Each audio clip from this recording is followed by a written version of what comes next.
మేము నీకు భారంగా ఉన్నావా? అదేంటి నాన్నమ్మా అలా మాట్లాడుతున్నావు? మీరు నాకు భారం ఏంటి? నేనెందుకు అలా అనుకుంటాను? మన ఊళ్ళో అయితే మీ మనసుకి హాయిగా ఉంటుంది. ఇక్కడ అంతా చక్కబడ్డాక మిమ్మల్ని తీసుకొస్తాను. మన ఊళ్ళో జనాల గురించి నీకు తెలిసిందే కదా పవిత్ర. మాటలతో వేధించడం తప్ప మమ్మల్ని ఎక్కడ ప్రాణాలతో ఉండనిస్తారు చెప్పు? మన ఆవేదనను ఎవరు పట్టించుకుంటారు చెప్పు? అందుకే కొన్నాళ్లు ఉండి తర్వాత ముగ్గురం కలిసి వేరే ఇంట్లోకి వెళ్ళిపోదాం.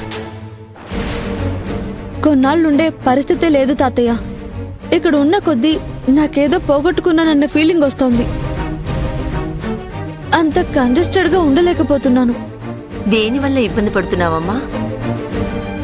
అలా అని కాదు నానమ్మా, కానీ ఒకరింట్లో మనం ఎక్కువ కాలం ఉంటే లేనిపోని సమస్యలొస్తాయి.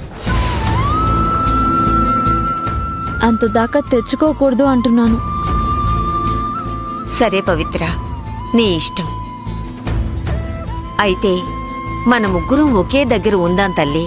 హ్మ్. నువ్వొక చోట మేమొక చోట వద్దంటున్నానమ్మా.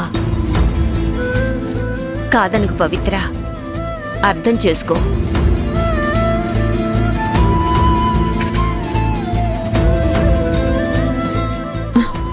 సరే నాన్నమ్మా, కలిసే ఉందాం.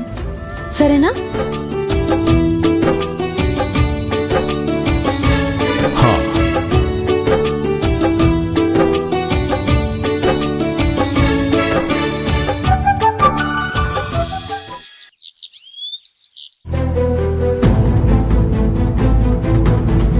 నమస్తే అండి. నమస్తే, కూర్చోండి.